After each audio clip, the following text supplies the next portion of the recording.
আজকে আমরা মার্কেটের মধ্যে যেটা দেখতে পেলাম যে মর্নিংয়ে কিন্তু একটা ভালো সেলিং এসছিল, সেখান থেকে রিকভার আসে, কিন্তু লাস্ট হাফে গিয়ে দেখলাম মার্কেটের মধ্যে একটা ভালো সেলিং এলো এবং সেখানে নিফটি 26 পয়েন্ট নিচে, সেন্সেক্স 122 পয়েন্ট, কিন্তু ব্যাংক নিফটি 76 পয়েন্ট পজিটিভে ক্লোজ হয়েছে। সেক্ষেত্রে আমরা যদি মিড ক্যাপ এবং স্মল ক্যাপ ইন্ডেক্সের দিকে ফোকাস করি, সেখানেও কিন্তু একটা ভালো কারেকশন এসেছিল। আমরা দেখেছি যে হায়ার লেভেল থেকে আজকে প্রায় 20% মতন কারেকশান দুটো ইন্ডেক্সের কাছাকাছি এসেছিল, কিন্তু সেখান থেকে রিকভার করে ক্লোজিং টাইমে আমরা দেখলাম মিড ক্যাপ ইন্ডেক্স 131 পয়েন্ট এবং স্মল ক্যাপ ইন্ডেক্স 41 পয়েন্ট নেগেটিভে ক্লোজ দিয়েছে।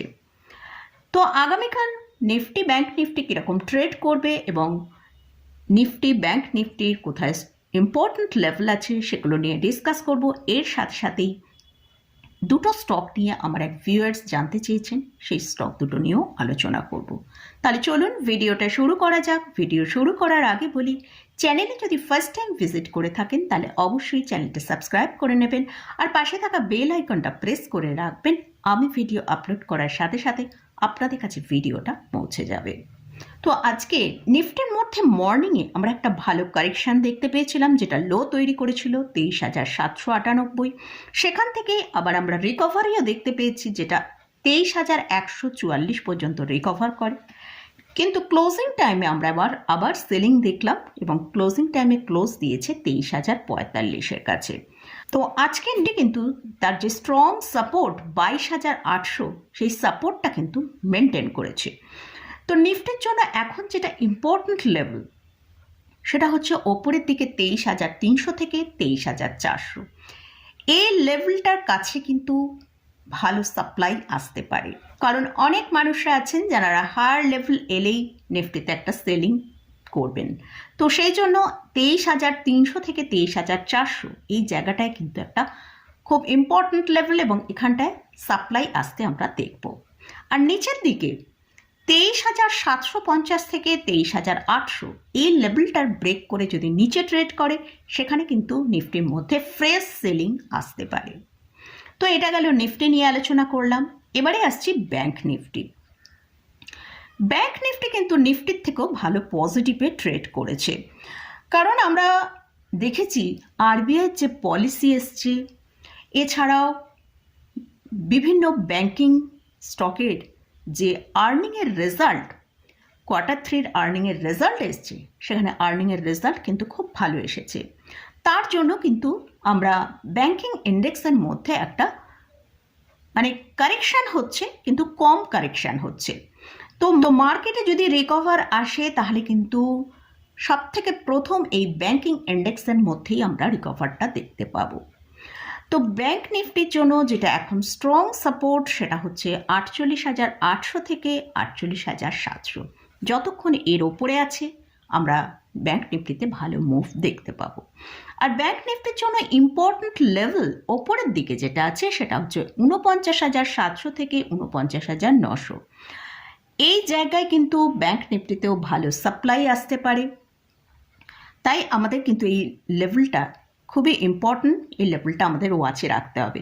এখানে এলেই কিন্তু ব্যাংক নিফটির মধ্যে একটা সেলিং প্রেশার আসতে পারে। আর ব্যাংক নিফটি যদি 50,000-এর ওপরে ট্রেড করতে থাকে তাহলে কিন্তু ব্যাংক নিফটির মধ্যে আমরা একটা ভালো বুলিশ মোড তৈরি হতে দেখতে পারি। তো এটা গেল নিফটি এবং ব্যাংক নিফটি নিয়ে আলোচনা করলাম। তো এবারে দুটো স্টক নিয়ে আলোচনা করব, যেটা আমার ভিউয়ার্সরা জানতে চেয়েছেন, সেই স্টক দুটো নিয়ে। তো সেই স্টক দুটো নিয়ে আলোচনা করছি। ফার্স্ট যে স্টকটা নিয়ে আলোচনা করছি সেটা হচ্ছে এবিবি ইন্ডিয়া। এই স্টকের কারেন্ট প্রাইস চলছে 5,455 টাকা। এই স্টকটা আজকে একটা পজিটিভ ফ্ল্যাট টু পজিটিভে ক্লোজ দিয়েছে। স্টকের লাস্ট এক বছর যে পারফরমেন্স সেটা হচ্ছে 92% র্যালি দেখিয়েছে। লাস্ট 5 ইয়ার্সের পারফরমেন্স যদি দেখি, সেখানে 350%-এর মতন র্যালি দিয়েছে।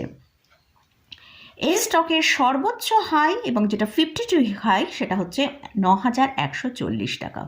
সেখান থেকে স্টকটাকে আমরা এখন দেখছি 43% নিচে ট্রেড করছে। তো আমরা যদি স্টকের একবার চার্টটা দেখি, সেখানে আমরা দেখতে পাচ্ছি স্টকের যে সাপোর্টটা রয়েছে সেটা হচ্ছে 4,900 থেকে 5,100। এই জায়গায় একটা স্ট্রং সাপোর্ট আছে। তো এই সাপোর্টটা যদি ব্রেক করে তাহলে স্টকটা 4,450 টাকা পর্যন্ত নিচের দিকে আসতে পারে। এটা একটা লার্জ ক্যাপ ক্যাটাগরি স্টক। এদের মার্কেট ক্যাপিটালাইজেশন 1,17,000 করোড়। এই কোম্পানি পাওয়ার ইকুইপমেন্টস ম্যানুফ্যাকচারিং করে।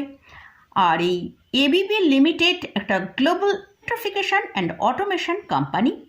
তারই সাবসিডারি কোম্পানি হচ্ছে এবিবি ইন্ডিয়া।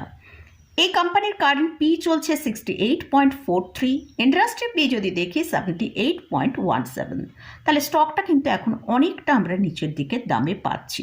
আর এই company almost date free company. এদের লাস্ট 5 ইয়ার্সের প্রফিট গ্রোথ সেটা হচ্ছে 20% CAGR। Company healthy dividend pay করে। Q3 রেজাল্ট একদম ফ্ল্যাট এসছে। এই স্টকটা যদি পোর্টফোলিও হায়ার প্রাইসেও আপনার বাই করা থাকে তাহলে অবশ্যই হোল্ড করে রাখুন, এবং যদি সম্ভব হয় অল্প অল্প কোয়ান্টিটি এখন অ্যাভারেজ করতে পারেন।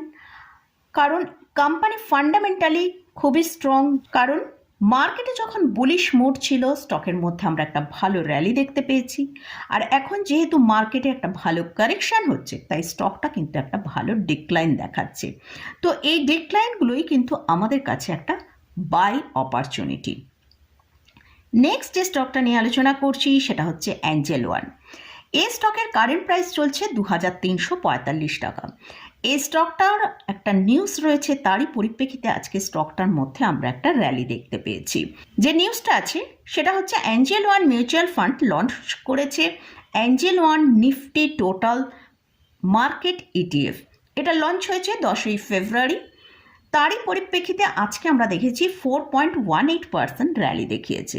স্টকটা লাস্ট এক বছরে 111% র্যালি দেখিয়েছে। স্টকটা তার হায়ার লেভেল থেকে অর্থাৎ 3,503 টাকা থেকে এখন 44.54% নিচে ট্রেড করছে। তো এটা একটা ডাইভার্সিফাইড ফাইন্যান্সিয়াল সার্ভিস কোম্পানি। এটা mid cap category stock. Market capitalization হচ্ছে 21,000 করোড়।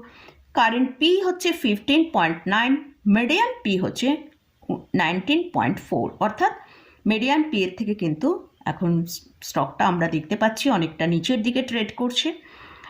তো এই কোম্পানি ভালো ডিভিডেন্ড পে করে। এছাড়াও এদের 5 ইয়ার্সের প্রফিট গ্রোথ যদি দেখি 69.8% CAGR। Last 3 ইয়ার্সের ROE track record যদি দেখি সেটা 45.2%।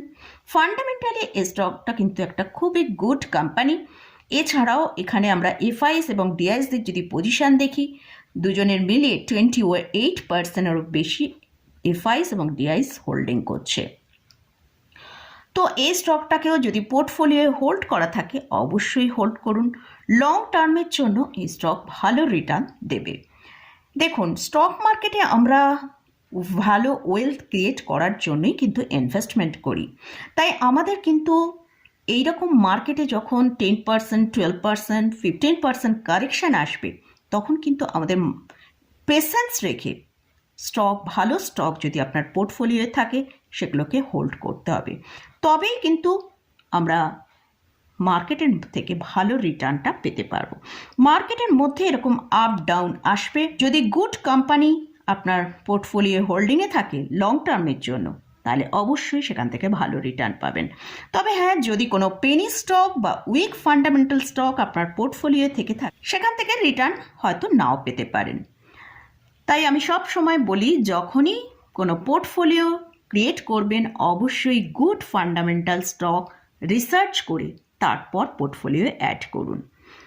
তো যাই হোক, আমার ভিউয়ার্স এই দুটো স্টক সম্পর্কে জানতে চেয়েছেন, সেই জন্যই আমি আপনাদের সাথে আলোচনা করলাম। এই স্টকে কিন্তু কোনো রেকমেন্ডেশন নেই। তো আজকের ভিডিওয়ে আমি স্টক এবং ইন্ডেক্স নিয়ে আলোচনা করলাম। যদি এখানে কোথাও কোনো পজিশন নিতে চান তার আগে ভালো করে চার্ট অ্যানালিসিস করে নিয়ে তারপরই পজিশন নেবেন। তা মোটামুটি আজকের মতন ভিডিওটা এখানেই শেষ করছি। ভিডিওটা যদি ভালো লাগে অবশ্যই লাইক করবেন, শেয়ার করবেন, সাবস্ক্রাইব করবেন। ধন্যবাদ।